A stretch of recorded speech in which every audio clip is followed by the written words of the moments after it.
दुनिया के सबसे ताकतवर देशों की सूची जारी कर दी गई है। ग्लोबल फायर पावर ने 2025 की सैन्य शक्तियों की रैंकिंग जारी की है।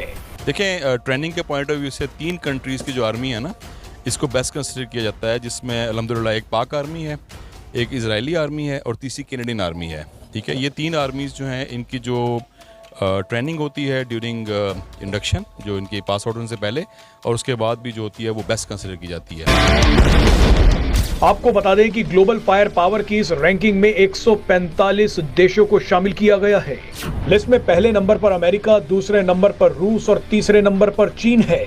भारत ताकतवर सेनाओं की सूची में चौथे नंबर पर है। 4 पे है दोस्तों इंडिया पहले भी नंबर 4 पे था, इंडिया आज भी नंबर 4 पे है और 4th नंबर पर है इंडिया। भारत की मिलिट्री चौथे नंबर पर है दुनिया में। टॉप मिलिट्री रैंकिंग 2025 में इंडिया आता है 4th नंबर पर, चौथे नंबर पर, यानी कि अमेरिका, रशिया और चाइना के बाद। जिसकी सबसे नंबर 1 मिलिट्री है वो है इंडिया की। तो India, you are number 4 military in the world. Number 1 फौज जिसकी थी वो कहां पे है? Where is the number 1 is the जिसके मुजाहिद दुनिया पे राज करते थे, जो लाल किले पे सब्ज परचम लहराना चाह रहे थे इंशाअल्लाह, वो लोग कहां हैं? वो नंबर 12 पे हैं। वो पहले टॉप 10 में हुआ करते थे, वो खत्म हो गए, वो पहले 10 की सूची से हो गए बाहर। ऐसा मैं ये जरूर कहूंगा कि पाक army is the best in the world. देखें जी, मैं वर्ल्ड हो या सिर्फ पाकिस्तान की बात हो, मैं तो यही कहूँगा पाकिस्तान की ही नंबर 1 आर्मी है। बट अल्हम्दुलिल्लाह वी कैन प्राउडली क्लेम कि पाकिस्तान आर्मी जो है वो टॉप 5 आर्मीज ऑफ द वर्ल्ड में इन एनी केस रहती है। सर, पाकिस्तान ही क्यों पहले नंबर पर? एशिया क्यों नहीं है? इंडिया क्यों नहीं है? उसके बाद यूएस क्यों नहीं है? ये आपके सामने ही है कि जब भी कई हालात ऐसे ख़राब होते हैं, जब इंडिया और पाकिस्तान का थोड़ा सा इशू बना था, वो जहाज़ गिराया था पाकिस्तान में, और सोशल मीडिया की तरफ से हमें देखने को मिला था कि 40,000 जो उनके आर्मी थे ना इंडियन, वो छुट्टी पे थे, चले गए थे। ठीक है, तो इस लिहाज से पाकिस्तान बेस्ट है कि पहले नंबर पे इसलिए है कि जो छुट्टी पे होते हैं वो भी वापस आ जाते हैं जब भी हालात ख़राब होते हैं। उसकी रीज़न क्या है? ये दलेर है, इनके अंदर से एक दिल होता है कि हमें शहादत की मौत आ जाए, इससे बढ़ के और क्या चाहिए। इसी वजह से पाकिस्तान की फ़ौज देखें कि अमेरिका भी ये कहता है कि अगर पाकिस्तान की फ़ौज मुझे मिल जाए तो मैं पूरी दुनिया को फतह कर सकता हूँ।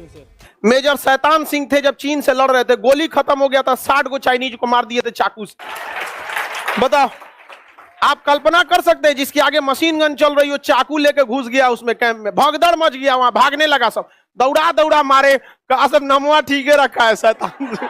तो ये जुनून होना चाहिए। अब आप बताइए, वीर अब्दुल हमीद को आरसीएल गन मिला था।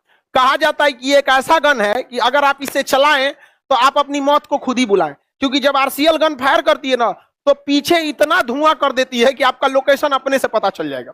जैसे कोई एगो पटाखा छोड़ता है तो पता चल जाता है ना कहां से छोड़ा। आरसीएल गन पूरा धुआं कर देती है।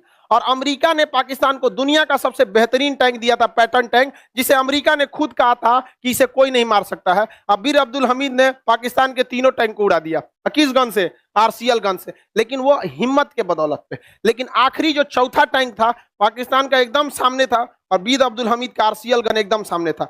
दोनों ने एक साथ फायर किया तो इधर से टैंक उड़ा, इधर से वीर अब्दुल हमीद का चिथड़ा उड़ गया, लाश बटोरा गया था ऐसे वीर बहादुर का। तो हमारी सेना अपनी बहादुरी पे लड़ी। पाकिस्तान लगातार चीन से हथियार खरीद रहा है, मगर नतीजा ये निकला कि पाकिस्तान को टॉप 10 से भी धक्के मारकर निकाल दिया गया है।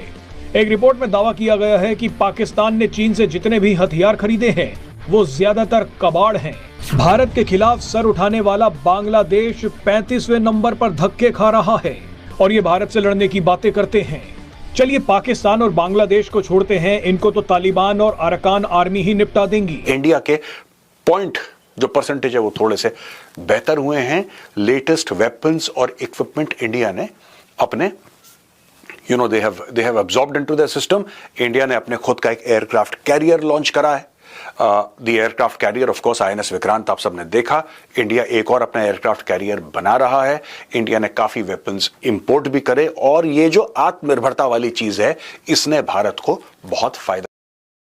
हिंदू बनिया 1 रुपया भी बगैर किसी वजह के खर्च नहीं करता है।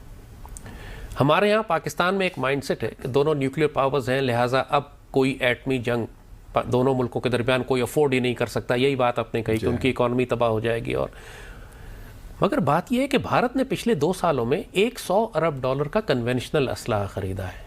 $100 बिलियन ऑफ कन्वेंशनल वेपन्स उन्होंने S-400 सिस्टम। लेकिन उसकी वजह से हमारा न्यूक्लियर थ्रेशोल्ड नीचे आ गया है ना।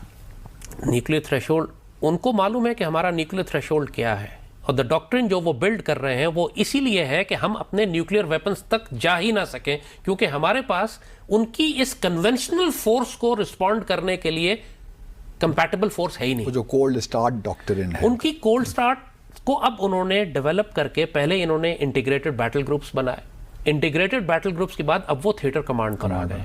थिएटर कमांड का मतलब है कि एक आर्मी जिसमें आर्मी, नेवी और एयरफोर्स तीनों शामिल होंगी अंडर वन कमांड, और ये इन्होंने सारी की सारी पाकिस्तान के सामने लाकर लगाई हैं। और पिछले 1.5 साल से जितनी मिलिट्री एक्सरसाइजेज और ट्रेनिंग ये अपनी आर्मी को करवा रहे हैं, स्पेशली रिवर इंडस क्रॉस करने की, इन्वेजन्स की, पैराड्रॉप की, बिहाइंड एनिमी लाइंस ड्रॉप करने की, एयरबॉर्न डिविजन्स की, एम्फीबियस लैंडिंग्स की, और दुनिया की सारी एयरफोर्स के साथ ये फ्लाई किया है इन्होंने टेक्निक सीखने के लिए, रिफाइन करने की, स्पेशली विद दोज एयरक्राफ्ट जो हमारे पास है, यानी F-16 जो हमारे सामने। इंडिया पागल है, ये सब कुछ कर रहा है पिछले 2 साल से। इसने $100 अरब का असला खरीदा है और कम से कम 8-10 वो तो चीन के खिलाफ खरीद रहे हैं ना। बट डिप्लॉयमेंट तो राजस्थान में हो रही है। डिप्लॉयमेंट तो आप डिप्लॉयमेंट थोड़ी बहुत उस तरफ भी कर रहे हैं। Ladakh is a bluff. उनका टारगेट गिलगित बल्तिस्तान और स्कर्दू है। चीन के लिए, चीन को क्रॉस तक लद्दाख में ये मुमकिन ही नहीं है इनके लिए कि चीन के खिलाफ ये कोई इन्वेजन करें या कोई जंग करें वहां पे। ये पहले तो अपनी जमीन वापस नहीं ले। मगर बात भारत और चीन की करते हैं। इस लिस्ट में भले ही भारत को चीन से पीछे दिखाया गया है, मगर एक दूसरी रिपोर्ट का कहना है कि भारतीय सेना चीन की तुलना में ज्यादा बैटल हार्डन्ड है। बैटल हार्डन्ड का मतलब है कि भारतीय सेना को चीन से ज्यादा युद्ध लड़ने का कौशल और तजुर्बा है। चीन भले ही अपने हथियारों की संख्या बढ़ा रहा है, लेकिन मैदान में लड़ने का कौशल भारत को ज्यादा आता है। वैसे भारत भी हथियारों की रेस में पीछे नहीं है।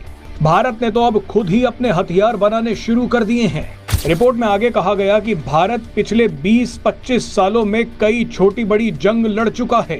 कश्मीर और नॉर्थ ईस्ट में ऑपरेशन करते करते भारतीय सेना को जबरदस्त अनुभव मिल गया है, जबकि चीन को 1979 में वियतनाम युद्ध के बाद से जंग लड़ने का कोई खासा अनुभव नहीं है।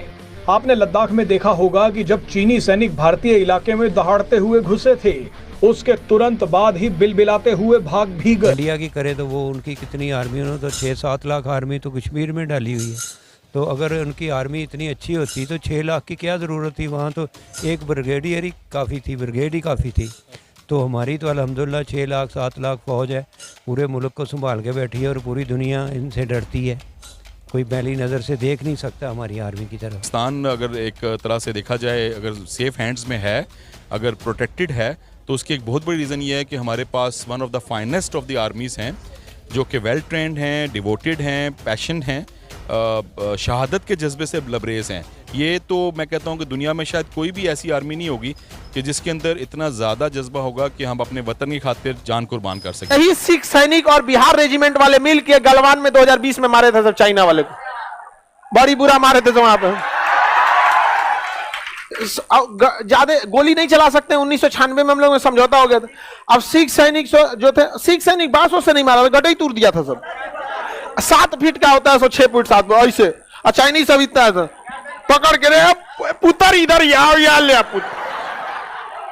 इथे बैठ ओए पुत्र तू इथे बैठ। ये पुत्र गया मार के रद्द कर दिया।